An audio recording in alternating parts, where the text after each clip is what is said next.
नमस्कार मित्रों, मैं पंडित देवस पंडा, ज्योतिषाचार्य, वास्तुशास्त्री, टैरो कार्ड रीडर और तंत्र विशेषज्ञ। मित्रों, आज मैं अपने जीवन से जुड़ी एक अजीबोगरीब घटना आप लोगों को सुनाने जा रहा हूँ, शेयर करने जा रहा हूँ। ये बहुत ही आश्चर्यजनक है, अकाल्पनिक है। आप कल्पना भी नहीं कर सकते कि किसी के साथ ऐसा होगा जो मेरे साथ हुआ। मुझे लगा कि आप लोगों के साथ शेयर करना चाहिए इस घटना को, तो मैं आप लोगों को शेयर कर रहा हूँ।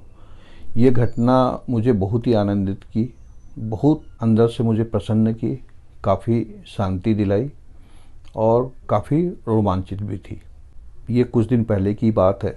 मुझे बहुत दिनों से महाकुंभ जाने की इच्छा हो रही थी और मैं जा नहीं पा रहा था। उसके पीछे कारण ये था कि मुझे थोड़ा सा सर्वाइकल का दिक्कत हो गया है, तो अभी डॉक्टर बोले कि कुछ दिन अभी लॉन्ग ड्राइव मत करो, क्योंकि मेरे हाथों में पूरे पेन दर्द हो रहे थे। तो मैं बोला दर्द तो हो रहे थे, लेकिन मुझे जाने का मन भी प्रबल था। लोगों से सुनता था, टीवी में देखता था, सोशल मीडिया में देखता था और इच्छा प्रबल होती थी कि नहीं, सब जा रहे हैं, मेरे दोस्त वगैरह सब बताते हैं कि मैं दर्शन करके आ गया, स्नान करके आ गया, मैं डुबकी लगा के आ गया। मुझे भी लगता था कि मैं क्यों अभी तक नहीं जा पा रहा हूँ, ईश्वर कहीं मुझसे नाराज़ तो नहीं है। क्योंकि कहा जाता है कि ऐसी जगह में वही जाते हैं जिनका भाग्य या जिनको वहाँ का बुलावा रहता है। तो मैं अपने आप को बड़ा दुखी महसूस करने लगा था कि मुझे क्यों बुलावा नहीं आ रहा है, मैंने ऐसी क्या गलती कर दी, मैं क्यों नहीं जा पा रहा हूँ। और 144 साल बाद जो महाकुंभ इस बार हो रहा है, इसमें मेरा बहुत इच्छा था कि मैं भी जाकर डुबकी लगाऊं। त्रिवेणी संगम घाट पे डुबकी लगाने का मेरे पहले तो कई बार मैंने स्नान किए हैं। बनारस बहुत रेगुलर जाते रहता हूँ, क्योंकि वहाँ हमारा आश्रम भी है, क्रीमकुंड आश्रम। मैं अघोर संप्रदाय से जुड़ा हुआ हूँ। बाबा कीनाराम का वहाँ पे आश्रम है और दूध भगवान राम जी का आश्रम है, आप जानते होंगे, पड़ाव में भी आश्रम है। तो वहाँ मैं रेगुलरली जाते रहता हूँ। तो जनरली कभी फ्लाइट से गए तो प्रयागराज जाना होता है, तो वहाँ जाके पहले मैं डुबकी लगाता हूँ माँ गंगे में, फिर बनारस जाता हूँ, वहाँ पे भी स्नान करता हूँ। तो ये तो रेगुलरली मेरा होता रहता है, साल में 1-2 बार। लेकिन महाकुंभ की बात थी तो मेरा मन था कि महाकुंभ में मैं स्नान करूँ। घर में बात किया तो घर में मुझे मना कर दिया स्ट्रिक्टली कि नहीं, तो आपकी वाइफ बोलती है आपकी तबीयत खराब है, अभी आप मत जाइए। पापा भी बोले कि नहीं, अभी जाना नहीं है, अभी तुम रेस्ट करो, अभी काफ़ी लंबा समय चलने वाला है। फरवरी में लास्ट में जब महाकुंभ की समाप्ति के समय में यदि तुमको ठीक लगेगा तो चले जाना। बच्चों का भी एग्जाम है तो वो भी नहीं चाह रही थी अभी जाने के लिए। तो मैं काफ़ी दुखी महसूस करने लगा था कि मुझे जाने की इतनी तीव्र इच्छा है और मैं जा नहीं पा रहा हूँ, कहीं ईश्वर मुझसे नाराज़ तो नहीं, ये मेरे साथ ही क्यों हो रहा है। ऐसा सोच के मैं एक दिन निकाल रहा था। लेकिन जब भी कोई मुझे बताता था या टीवी में वहाँ की घटना देखता था तो मेरा मन प्रफुल्लित हो जाता था और मेरी इच्छाएं बहुत बढ़ जाती थी। तो एक दिन मैं बहुत जिद किया, मैं बोला घर में कि मुझे तो जाना ही है, आप लोग मत जाइए, नहीं जाना है तो मैं तो जाऊँगा ही जाऊँगा। मैं गाड़ी उठाया सुबह के सुबह अर्ली मॉर्निंग और प्रयागराज के लिए निकल गया। मैं रहता हूँ रायपुर में, छत्तीसगढ़ में। अब रायपुर से प्रयागराज का डिस्टेंस बहुत है। मैं किसी को बोला नहीं, मैं अकेले चला गया गाड़ी उठा के, किसी से पूछा भी नहीं। दोस्त, मैं इतना व्याकुल था जाने के लिए, इतना उत्साहित था कि मैं किसी से पूछने का भी टाइम व्यर्थ नहीं किया। मैं बोला पता नहीं, पूछूंगा कोई जाएगा नहीं जाएगा, मैं पहले तो मैं पहुंच जाता हूँ। मैं सीधा सुबह अर्ली मॉर्निंग उठा, अपनी कार लिया और प्रयागराज निकल गया। डिस्टेंस काफ़ी थी तो मैं शाम तक वहाँ पहुँचा। वहाँ पहुँचने के बाद एक रुकने की जगह में मैंने अपना स्टे का अरेंजमेंट किया और वहाँ रुक गया रात को। अर्ली मॉर्निंग सुबह 4 बजे 4:30 बजे करीब की बात है, मैं उठ गया। उठने के बाद मैं सोचा थोड़ा जल्दी चले जाता हूँ तो थोड़ा भीड़ कम होगा, लेकिन वहाँ जाके देखा तो भीड़ की स्थिति वही थी जो शाम को थी। हजारों लाखों श्रद्धालु वहाँ पे त्रिवेणी संगम में स्नान करने के लिए पहुँच चुके थे। वहाँ विभिन्न जगह से लोग आए हुए थे, फॉरेनर्स भी दिख रहे थे, साधुओं की जमघट लगी हुई थी। मैंने नागा साधु वगैरह को भी देखा, प्रणाम किया कुछ साधुओं को मैंने। वहाँ पे काफ़ी संत महात्मा घूम रहे थे। वहाँ का जो माहौल था वो बहुत ही पॉजिटिव से भरा हुआ था और वहाँ पहुँच के ही मुझे बड़ा मन में संतोष और प्रसन्नता फील होने लग गई थी, क्योंकि जिज्ञासा तो मेरे मन में बहुत पहले से थी जाने की। पता नहीं जा पाऊंगा, लेकिन जब मैं वहाँ पहुँचा और वहाँ का पूरा माहौल को देखा तो मुझे लगा अच्छा हुआ मैं आ गया। यदि नहीं आया रहता तो मैं जीवन में बहुत बड़ी अपॉर्चुनिटी मिस कर देता, ऐसा मुझे महसूस हुआ। अब बहुत ही शांति महसूस हो रही थी। भीड़ होने के बावजूद, इतना ज़्यादा भीड़ था, उसके बाद भी वो ऐसा लग रहा था कि मैं एकांत में अकेला ही हूँ। थोड़ी देर बाद मैंने कपड़े उतारे और एक लुंगी लेके गया हुआ था वाइट रंग का, उसको पहना। उसके बाद संगम में गया और वहाँ हजारों लाखों श्रद्धालु, ऐसा लग रहा था कि पूरा विश्व यहीं इकट्ठा है आज। ऐसा लग रहा था पूरी दुनिया के लोग यहीं हैं। चारों तरफ लोग ही लोग दिख रहे थे और सभी स्नान कर रहे थे, डुबकी लगा रहे थे। मैं भी माँ गंगे में त्रिवेणी संगम में गया और डुबकी लगाई। जब पहली डुबकी मैंने लगाई मित्रों और डुबकी लगा के निकला, माँ गंगे को प्रणाम किया, तो मैं क्या देखता हूँ कि मेरे शरीर में कहीं भी जल का एक बूंद भी नहीं है। मैं गीला नहीं हुआ हूँ। मैंने लुंगी को अपने देखा तो देखता हूँ लुंगी भी सूखा है, जबकि मैं जल के ऊपर की खड़ा हूँ। मेरे घुटनों से ऊपर तक पानी है।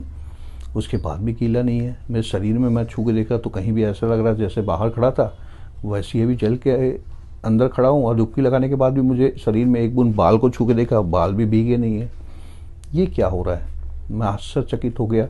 मुझे कुछ समझ में नहीं आ रहा था। वहाँ का माहौल इतना रमणीय था, इतना शांतिप्रद था, इतना मेरे अंदर को इतनी प्रसन्नता थी कि मैं बोला और एक डुबकी लगाता हूँ। दूसरी डुबकी लगाई मैंने, फिर निकला, माँ गंगे को प्रणाम किया। फिर मैंने देखा तो फिर वही स्थिति। मैं बोला यार ये कैसे हो सकता है? आजू बाजू लोगों को देख रहा हूँ, सब भीगे हुए हैं, पानी टपक रहा है उनके बालों से, है ना, कपड़ा उनका भीग चुका है। अब मेरा कपड़ा ऐसी है ना, मेरे साथ ऐसा क्यों हो रहा है? मेरे शरीर में एक बूंद पानी नहीं है, बाल पूरे सूखे हुए हैं और मैं सिर से डुबकी पूरा अंदर तक जाके लगा रहा हूँ। क्या हो रहा है आखिर? मेरे साथ ऐसा क्या चमत्कार हो रहा है? मैं खुद समझ नहीं पा रहा था। ईश्वर ये अनोखा चमत्कार मेरे साथ क्यों कर रहे हैं? मैं क्यों डुबकी लगाने के बाद भीग नहीं रहा हूँ? कुछ गलती कर दिया क्या मैंने? मैं काफ़ी सोच में पड़ गया और थोड़ा सा टेंशन भी हो गया मुझे कि कहीं मैं कोई गलत तो नहीं कर रहा हूँ, ये क्या हो रहा है, या मुझे कुछ समझ में नहीं आ रहा था मित्रों। फिर मैं सोचा कि इस बार अंदर में थोड़ा देर डुबकी लगा के घुसे रहूँगा, कैसे भीगता नहीं हूँ, मैं भी देखता हूँ। फिर डुबकी लगाई और थोड़ा देर अपने आप को रोका, कुछ सेकंड। जब मैं समझ गया कि मैं पूरा अंदर हूँ जल के, थोड़ा सा हल्का सा आँख खोल के भी देखा कि हाँ जल के अंदर हूँ, फिर अपने आप को निकाला बाहर। फिर देखता हूँ कि अरे फिर मेरे शरीर में कहीं पानी नहीं है, बाल सूखा हुआ है, चेहरे में कहीं पानी नहीं है, हाथ में कहीं नहीं है, कपड़ा भी वैसे ही साफ है, गीला नहीं है। मैं बोला ये तो घोर आश्चर्य है, मुझे तो कुछ समझ में नहीं आ रहा है। मैं बोला ठीक है। उसके बाद थोड़ा सा जल उठाया, मैंने सूर्य भगवान को अर्घ्य दिया। घर में भी रोज़ देता हूँ तो मेरी आदत है, वहाँ भी अर्घ्य दिया। सूर्य नारायण को अर्घ्य देने के बाद माँ गंगे को प्रणाम किया। उसके बाद मैं बाहर आया, कपड़ा चेंज किया और ये सोचते सोचते ही आ रहा था कि मैं भीगा क्यों नहीं, मेरे साथ ऐसा क्यों हो रहा है, ये क्या घटना है, ये कैसा आश्चर्य है, भगवान मुझसे क्या चाहते हैं। ठीक है, अब थोड़ी दूर गया जहाँ मैंने गाड़ी पार्क की थी, मतलब गाड़ी में बैठता हूँ, वापस जाता हूँ, देखा वहाँ गाड़ी नहीं है। मैं बोला गाड़ी भी कहाँ चली गई, मुझे कुछ समझ में नहीं आ रहा है। अच्छा, जहाँ रुका था उस जगह में गया तो मुझे वो जगह भी नहीं मिल रहा था। मैं बोला कहीं मैं रास्ता तो नहीं भटक गया, होटल भी नहीं मिल रहा है, जहाँ मैं रुका था रात को मेरी गाड़ी भी नहीं मिल रही है, कुछ नहीं मिल रहा है, ये हो क्या रहा है मेरे साथ, मैं समझ नहीं पा रहा था। फिर अचानक मैं बोला अब घर कैसे जाऊँगा। जैसे मैंने ये मन में विचार किया, मैं क्या देखा कि मेरा शरीर हवा में उठने लगा ज़मीन से। मुझे बड़ा आश्चर्य हुआ कि मैं ज़मीन से अपने आप हवा में कैसे ऊपर उठ रहा हूँ। तो फिर मुझे थोड़ा सा महसूस हुआ कि मैं सशरीर यहाँ नहीं आया हूँ। मेरी प्रबल इच्छा के कारण, जब मैं रात को जनरली मेडिटेशन करता हूँ तो मैं समझ गया कि मैं मेडिटेशन में बैठा था और एस्ट्रल ट्रेवल के माध्यम से मैं यहाँ आया हूँ। इतना मेरे को समझ में आ गया, ये मेरा सूक्ष्म शरीर है, मेरी आत्मा है जो मेरे मन को व्याकुलनेस को देखते हुए शरीर से बाहर निकल गया और महाकुंभ में स्नान करने आ गई। ये मुझे समझ में आ गया था जब मैं ऊपर आकाश की ओर बढ़ने लगा। तो फिर मैं धीरे तेजी के साथ घर की ओर बैक होने लगा। मुझे पूरा महसूस हो रहा था कि मैं घर की ओर जा रहा हूँ। हवा में उड़ते हुए मेरा शरीर बहुत हल्का हो गया था। काफ़ी तेज़ी के साथ मैं गया। जब घर में पहुंचा तो देखा सब सो रहे हैं, मैं बैठ के ध्यान कर रहा हूँ। तब मुझे पूरा विश्वास हो गया कि ऊपर वाले आशीष कर सकते हैं, आशीर्वाद कर सकते हैं कि मैं जाना चाह रहा था और नहीं जा पा रहा था, तो ईश्वर ने मेरा जाने का ऐसा अरेंजमेंट किया। कि मेरा सूक्ष्म शरीर को भेज के मुझे गंगा स्नान, त्रिवेणी संगम में स्नान करने का मौका दिया। फिर मैं अपने शरीर में वापस प्रवेश कर गया। थोड़ा देर बाद मेरी आंखें खुल गई और मुझे बहुत ही शांति और बहुत ही अंदर से प्रफुल्लित, और मैंने कई चीज़ें मैं आपको बोल के व्यक्त नहीं कर सकता जैसा मैं महसूस कर रहा था। और ईश्वर का लाखों बार धन्यवाद कर रहा था कि मैं जो जाके गया रहा था कुंभ में स्नान, वो आपने मुझे यहीं से बैठे बैठे करवा दिया। तो ईश्वर पे यदि आपकी सच्ची आस्था हो, यदि आपका विश्वास अडिग है, तो मित्रों कुछ भी संभव है। जो मेरे साथ हुआ वो आपके साथ भी हो सकता है। बस अपना भरोसा, विश्वास ऊपर वाले पे बनाए रखें। नमस्कार।